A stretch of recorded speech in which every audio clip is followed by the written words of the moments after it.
Aminado naman ako na 14 years old pa lamang ay butas na ang lagusan patungo sa bagong buhay at tulad ng ibang teenager na pareho ng aking tadhana dahil lang din sa labis o sobrang pagmamahal at ng panahon na iyon para sa akin walang mali sa aking ginawa na pag-surrender ng bataan. Sa pagkawala ng aking nag-iisang lola na kaagapay ni lolo na nagpalaki sa akin, ang inakala kong lolo na siyang aking magiging tagapagtanggol hindi magbabago at magpapatuloy ng nasimulan nila ni lola. Ngunit datapwat subalit sa pagkagat ng dilim.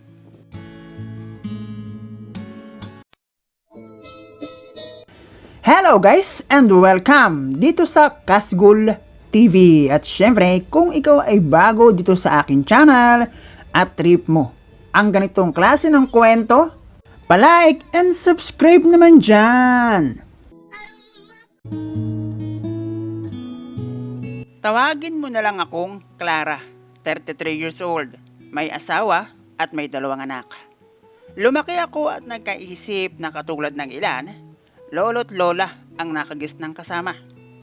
Meron akong ama, pero simula nang ako ay magkaisip, ang laging sagot sa aking tanong, nagtatrabaho sa malayo. Kaya naman noong umuwi ang ama na aking hinahanap hindi ko kilala.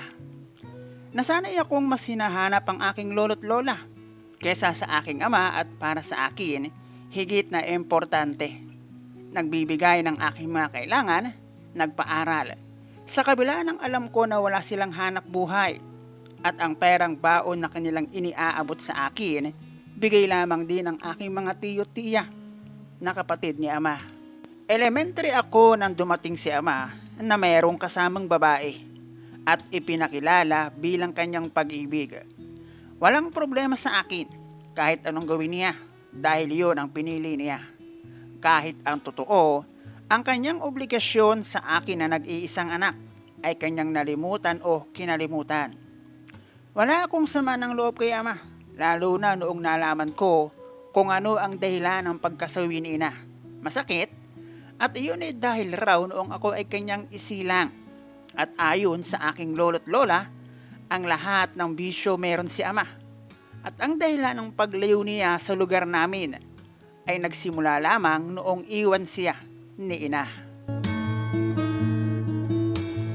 Second year high school ako nang umuwi si ama, kasama ang aking kapatid sa ama, lalaki. At dahil tamang bisita lamang sila, pagkaraan ng ilang araw, umuwi na rin sila. Fourth year high school ako nang sumakabilang buhay si lola dahil sa isang karamdaman. Bago ang kanyang kamatayan, may 1 buwan na rin siyang hirap tumayo at ang gusto laging nakahiga. Hanggang sa dumating ang huling sandali ng kanyang buhay. Ang lahat nasaksihan ko, ang kanyang hirap bago malagot ang kanyang hininga.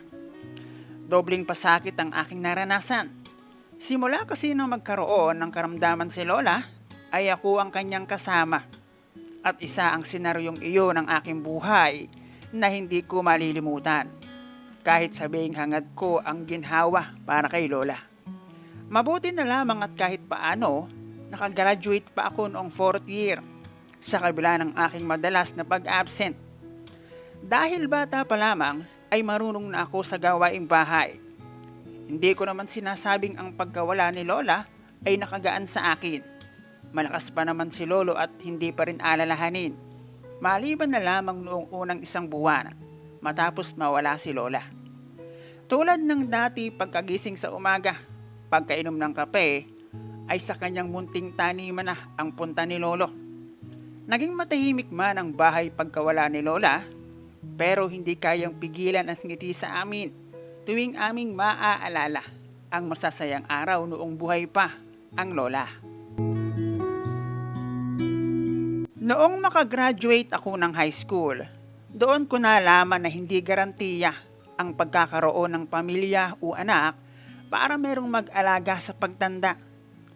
8 magkakapatid sina ama, pero sa pagkawala ni lola, ni isa, ay walang nagpresenta na, ay tatay, ikaw ay di na sa amin kasama ni Clara. At ang lumalabas, Dahil marunong na ako sa buhay at isa si Lolo sa nagpalaki sa akin ako ang tatayong kasama ni Lolo at kanyang magiging gabay hanggang sa oras na dumating ang kanyang tuluyang pagtanda. Nakakatanggap ako ng pera mula sa aking mga tiyo at tiya para sa amin ni Lolo na hindi naman tinatanggap ni Lolo. Ako na raw ang maghawak at ipunin ko ang matitira at gamitin ko para sa aking sariling pangangailangan. Hindi na rin ako nag-aral ng college dahil wala naman akong pagkukunan. Dahil ang sinasabi lang naman nila ay bakit. At ang lahat maliban sa perang iniaabot sa akin ay para bang ayaw makita kung ano ang aming kalagayan. Kaya ang ginawa ko para makaipon, inilalako ko sa bayan ng sobrang gulay na maaani namin ni Lolo. Dahil alam ko at the end magiging solo akong mamumuhay. Mula nang mawala si Lola, lahat ng takot sa akin nawala na. Pakiramdam ko kasi, mula sa aking mga bisig kung paano bumitaw si Lola, ay ang pinaka nakakatakot at pinakamasakit na pwedeng mangyari sa akin. At ang lahat ng iyon, tapos na.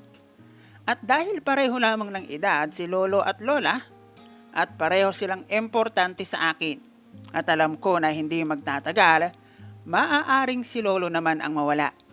At kung dumating man iyon, para sa akin, i-replay na lamang. Naging matapang ako sa bawat pagsapit ng umaga, tuwing aalis ako at babalik ng bahay. Dahil alam ko ang Lola, ang nag-iisang karugtong ng buhay ni Lolo. Lalo na noong ang lahat ay ihabilin na sa akin ni Lolo. Ang bahay, titulo ng lupa at ang ilang medalyon na ayon kay Lolo, magtatanggol sa akin sa anumang kapahamakan. Gamitin ko sa oras na siya ay umalis. Humigit 1 taon din ang pagitan, nawala na rin si Lolo. Galing ako noon ng paglalako ng gulay at nagatdilim na ako nang makarating sa bahay.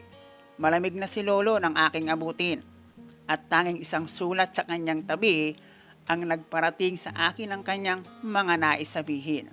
Apo, matagal ka pa ba? Hindi ka na mahihintay ni Lolo. Hinihintay na ako ng lola mo. Ang lahat ng masasayang alaala, baunin mo sa iyong patuloy na paglalakbay. Yumabong ka, maging mabuti ka sa ibang tao. Gagabayan ka namin saan ka man makarating, mahal na mahal ka namin. Apo, sa muling pagkikita. Binabasa ko ng tumutulo ang aking luha. Wala akong sinisisi, dahil alam ko na hinahanap na rin ng Lolo ang sandaling makasama si Lola. At kahit madilim na ng mga oras na iyon, bagamat may luha, pero hindi takot ang nangibabaw sa akin. Para sa akin, walang buhay man ang aking kasama ng mga oras na iyon.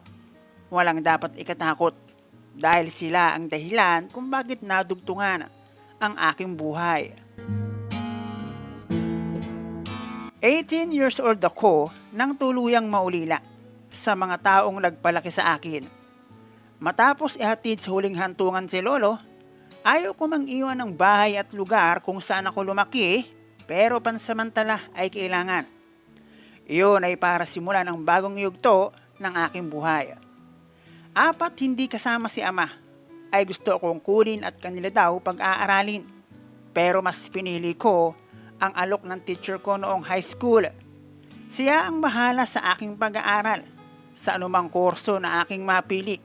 Kapalit noon ay ang aking libreng oras ay para naman sa kanila. Hindi dahil may sama ako ng loob sa aking mga kamag-anak, pero hindi maiiwasan. Una, dahil ramdam ko na mayroong tampo si Lolo dahil walang tumulong sa akin para makapag-aral ng college matapos mawala ni Lola. At alam ko, nakadagdag bigat pa iyon sa pasalin na dinadala ni Lolo. Ikalawa, dahil malapit ako sa bahay at mabibisita ko iyon kung nandun ako kina teacher. Kampante akong nanirahan sa aking teacher na itago na lang natin sa pangalang Evelyn. Once a month, binibisita ko ang bahay namin para maglinis. Nakakalungkot pero wala ganun talaga. Dahil katulad ng halos ng lahat ng bagay dito sa mundo, may hangganan. 2 taon ang aking kinuha sa college. para lang meron akong bala na magagamit para buuhin ang aking magiging kinabukasan. Hindi naman ako nagkaroon ng problema kina teacher at kasundong-kasundo ko naman ang dalawang anak nila. Sa loob ng 2 taon ko kina teacher, graduate na ako ng college nang aking makita ang mister ni Teacher Eve na isang architect dahil ibang bansa ang kanyang trabaho. Malaki ang naging utang na loob ko sa pamilya ni Teacher Eve dahil Mr. Dinia ang dahilan kung bakit nakarating ako ng ibang bansa. Nagtrabaho ako bilang isang factory worker at sa tuwing uuwi ako ng Pinas, bukod sa aking nag-iisang magulang at kapatid, pagsilip sa bahay kung saan ako lumaki, ang pamilya ni Teacher Eve ang isa sa aking madalas ay puntahan. Ewan ko pero mas at isa ko sa kanila. Hanggang sa aking makilala ang aking naging mister na tulad ko ay isa ding OFW.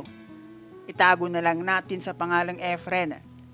Isang taon kami naging magkasintahan, tapos nakasal kami at syempre, ninong at ninang namin sa kasal sina Teacher Eve. At ngayon, gustuhin ko man na muli ay mag-ibang bansa, hindi na pwede. Dahil meron ang nagtatrabaho para sa akin at para sa dalawa naming anak. Hindi kami nanirahan sa bahay na aking kinalakihan. Baka maging issue pa. Bukod sa malayo, luma na rin ang bahay at inisip din namin ang pag-aaral ng mga bata. Ganon lang ang buhay. Hindi naman masama ang tumanggap ng tulong. Basta wag tayong makakalimot sa mga taong sa atin ay may mabuting nagawa. Ang magulang ay magulang at huwag nating alisin iyon sa kanila. Kung ano man ang kanilang kakulangan at pagkakamali, balang araw, gaya nga ng nangyari sa akin, naging magulang din.